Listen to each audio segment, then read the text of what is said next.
കമലേഷ്, ഇന്ന് മൂന്നാമത്തെ അടിയന്തര പ്രമേയം 3 ദിവസം തുടർച്ചയായി അടിയന്തര പ്രമേയത്തിന് അനുമതി നൽകിയിരിക്കുകയാണ്. സർക്കാരിന് ഒളിച്ചു വെക്കാൻ ഒന്നുമില്ല. പറയുന്ന കാര്യങ്ങൾ സഭയിൽ ചർച്ച ചെയ്യാം, വ്യക്തമായ വിശദമായ കാര്യങ്ങൾ സഭയെ അറിയിക്കാം. അതിന് തയ്യാറായി. ഇന്ന് വിലക്കയറ്റം സംബന്ധിച്ചായിരുന്നു. നമുക്കറിയാം, ഒരുപക്ഷെ ഈ ഓണക്കാലം ഏറ്റവും സമൃദ്ധമായ ഒരു ഓണക്കാലമായിരുന്നു. വിലക്കുറവ് ഏറെ അനുഭവപ്പെട്ട ഇടക്കാലത്തുനിന്ന് വെളിച്ചെണ്ണയ്ക്ക് വലിയ തോതിൽ വില കയറിയിരുന്നു. പക്ഷേ ഫലപ്രദമായി ഇടപെട്ട ആ വിലക്കുറവ് വരുത്താൻ സർക്കാരിന് കഴിഞ്ഞു. ഇന്ന് എങ്ങനെയായിരുന്നു അടിയന്തര പ്രമേയം ചർച്ചയും? ഷമി, മന്ത്രിയുടെ ആ ബൈറ്റിൽ നമ്മൾ കേട്ടതുപോലെ തന്നെ വലിയ ആശ്ചര്യത്തോടെ തന്നെയാണ് മന്ത്രിയായാലും ഭരണപക്ഷമായാലും മാധ്യമങ്ങളായാലും ഈ അടിയന്തര പ്രമേയ വിഷയത്തെ നോക്കിക്കണ്ടത് എന്നുള്ളതാണ്. മുൻ വർഷങ്ങളെയൊക്കെ അപേക്ഷിച്ച് ഇക്കുറി ഈ ഓണം വിപണിയിൽ ഉൾപ്പെടെ വലിയ ഇടപെടൽ നടത്താൻ ഭക്ഷ്യവകുപ്പിന് സാധിച്ചിട്ടുണ്ട് എന്നുള്ളതാണ് സാഹചര്യം. സപ്ലൈകോയ്ക്ക് സാധിച്ചിട്ടുണ്ട്. സപ്ലൈകോയുടെ വിറ്റുവരവ് പോലും ചരിത്രത്തിലാദ്യമായി 386 കോടി രൂപയുടെ വിറ്റുവരവാണ് ഈ വർഷം ഓണക്കാലത്ത് മാത്രം സപ്ലൈകോ ഈ ഓണച്ചന്തകൾ വഴി നേടിയെടുത്തിട്ടുള്ളത് എന്നുള്ളത് എല്ലാവർക്കും അറിയാവുന്ന ഒരു സാഹചര്യമാണ്. അതുപോലെ തന്നെ കഴിഞ്ഞ ദിവസം പോലും സഭയിൽ ഭക്ഷ്യവകുപ്പ് മന്ത്രി വളരെ കൃത്യമായി പറഞ്ഞു, നേരത്തെ ഈ ഓണക്കാലത്ത് ഉൾപ്പെടെ 25 രൂപ നിരക്കിൽ 20 കിലോ അരി സാധാരണക്കാരായ ആളുകൾക്ക് നൽകിക്കൊണ്ടിരിക്കുന്നുണ്ടായിരുന്നു. അത് ഓണക്കാലത്തേക്ക് മാത്രമല്ല, തുടർന്ന് അങ്ങോട്ടും ആ നടപടി, ആ നിലപാട് സർക്കാർ സ്വീകരിക്കുകയാണ്. തുടർന്ന് അങ്ങോട്ടും 20 കിലോ അരി 25 രൂപ നിരക്കിൽ സർക്കാർ നൽകാൻ സന്നദ്ധമാണ്, ആ നിലയിൽ കൊടുക്കും എന്ന് ഭക്ഷ്യമന്ത്രി കഴിഞ്ഞ ദിവസം കൂടി നിയമസഭയിൽ വ്യക്തമാക്കിയതാണ്. ആ നിലയിലുള്ള ഇടപെടൽ ഓണക്കാലത്ത് മാത്രമല്ല അതിനുശേഷവും സർക്കാർ തുടർന്നു പോകുന്നു എന്ന സാഹചര്യത്തിലാണ് ഒരു തരത്തിലുള്ള വിപണി ഇടപെടലും സംസ്ഥാന സർക്കാർ നടത്തുന്നില്ല എന്ന് ചൂണ്ടിക്കാട്ടിക്കൊണ്ടുള്ള ഒരു അടിയന്തര പ്രമേയത്തിന് പ്രതിപക്ഷം മുതിരുന്നത് എന്നുള്ളതാണ്. എത്രത്തോളം ആത്മഹത്യാപരമായ തീരുമാനത്തിലേക്കാണ് പ്രതിപക്ഷം പോകുന്നത് എന്ന് മാധ്യമപ്രവർത്തകർ പോലും അങ്ങോട്ടും ഇങ്ങോട്ടും സംസാരിക്കുന്ന നിലയിലേക്ക് കാര്യങ്ങൾ പോകുന്ന ഒരു സാഹചര്യമുണ്ടായി. അത് തന്നെയാണ് ഇന്ന് നിയമസഭയിലും കാണാൻ സാധിച്ചത്.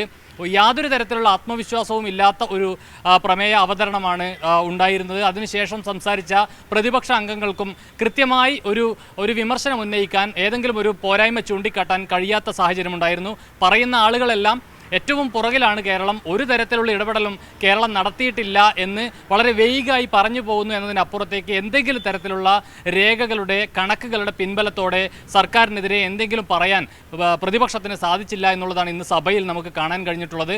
അതേസമയം കണക്കുകൾ നിരത്തിക്കൊണ്ട് വളരെ കൃത്യമായ മറുപടി ഭരണപക്ഷ അംഗങ്ങളും ഭക്ഷ്യമന്ത്രിയും സഭയിൽ നൽകുകയും ചെയ്തു എന്നുള്ളതാണ്. അതിൽ മറ്റൊരു പ്രധാനപ്പെട്ട കാര്യം, ഇക്കുറി ഒരു പ്രധാനപ്പെട്ട വിഷയമുണ്ടായത് എല്ലാ മണ്ഡലങ്ങളിലും, എല്ലാ നിയമസഭാ മണ്ഡലങ്ങളിലും ഓണച്ചന്തകൾ ഉണ്ടായിരുന്നു.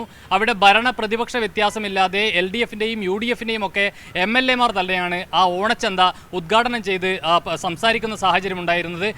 പ്രതിപക്ഷം, അതായത് പ്രതിപക്ഷ നേതാവിൻ്റെ കമലേഷ്, ഈ ഓണക്കാലത്ത് നമുക്കറിയാം കൺസ്യൂമർ ഫെഡ് അതുപോലെ തന്നെ സപ്ലൈകോ, ഈ 2 സ്ഥലങ്ങളിൽ നിന്നും വലിയ തോതിൽ വിലക്കുറവിൽ അരി ഉൾപ്പെടെയുള്ള സാധനങ്ങൾ, വെളിച്ചെണ്ണ ഉൾപ്പെടെയുള്ള സാധനങ്ങൾ ലഭിക്കുന്നു. ഒപ്പം തന്നെ റേഷൻ കടയിൽ നിന്ന് ഏതാണ്ട് 25 കിലോ അരി അവർക്ക് 20 രൂപയ്ക്കോ 25 രൂപയ്ക്കോ വിതരണം ചെയ്യുന്ന ഒരു സാഹചര്യം. അങ്ങനെ മൊത്തത്തിൽ അരി ഉൾപ്പെടെയുള്ള മനുഷ്യൻ്റെ അവശ്യ സാധനങ്ങൾക്ക് വലിയ തോതിൽ വിലക്കുറവ് അനുഭവപ്പെടുന്നു എന്നുള്ളതൊരു യാഥാർത്ഥ്യമാണ്.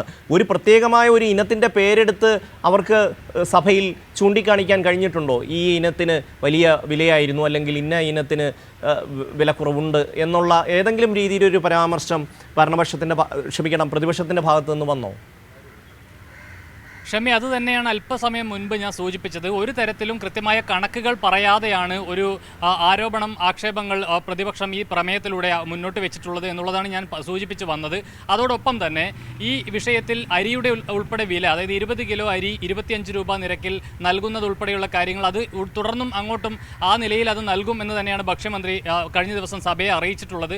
അക്കാര്യങ്ങൾ തന്നെയാണ് ഞാൻ ഇപ്പോൾ സൂചിപ്പിച്ചത്. ഞാൻ പറയാൻ വന്നത് പ്രധാനപ്പെട്ട ഒരു കാര്യം എന്ന് പറയുന്നത്, ഈ ഓണച്ചന്തകൾ ഉദ്ഘാടനം ചെയ്യുന്നത് പ്രതിപക്ഷ നേതാവിൻ്റെ മണ്ഡലത്തിൽ ഉൾപ്പെടെ അദ്ദേഹം ആ ഓണച്ചന്ത ഉദ്ഘാടനം ചെയ്തുകൊണ്ട് വളരെ മികച്ച നിലയിലുള്ള ഇടപെടൽ സംസ്ഥാന സർക്കാരിൻ്റെ ഭാഗത്തു നിന്നും ഉണ്ടാകുന്നു എന്ന് പറഞ്ഞത് ഭക്ഷ്യമന്ത്രി ഇന്ന് സഭയിൽ ചൂണ്ടിക്കാട്ടുകയുണ്ടായി. പ്രതിപക്ഷ നേതാവിന് പോലും അത് അംഗീകരിക്കേണ്ടി വന്നു എന്ന് ചൂണ്ടിക്കാട്ടുന്ന സാഹചര്യമുണ്ടായി. പക്ഷേ അതിനെ ചോദ്യം ചെയ്തുകൊണ്ട് പ്രതിപക്ഷ നേതാവ് താൻ ഉദ്ഘാടനം ചെയ്തു എന്നുള്ളത് ശരിയാണ്, പക്ഷേ ഒരു വാക്ക് ഞാൻ മിണ്ടിയിട്ടില്ല എന്ന് പറഞ്ഞു. അപ്പോൾ വീണ്ടും ഭക്ഷ്യമന്ത്രി പറഞ്ഞു, താങ്കൾ സംസാരിച്ചതുമായി ബന്ധപ്പെട്ട ഓഡിയോ ക്ലിപ്പ് എൻ്റെ കയ്യിലുണ്ട്, അത് വേണമെങ്കിൽ ഞാൻ പ്രതിപക്ഷ നേതാവിന് അയച്ചു തരാം എന്നുകൂടി പറഞ്ഞതോടുകൂടി പ്രതിപക്ഷം പൂർണ്ണമായും തകരുന്ന ഒരു സാഹചര്യമാണ് ഉണ്ടായിട്ടുള്ളത്.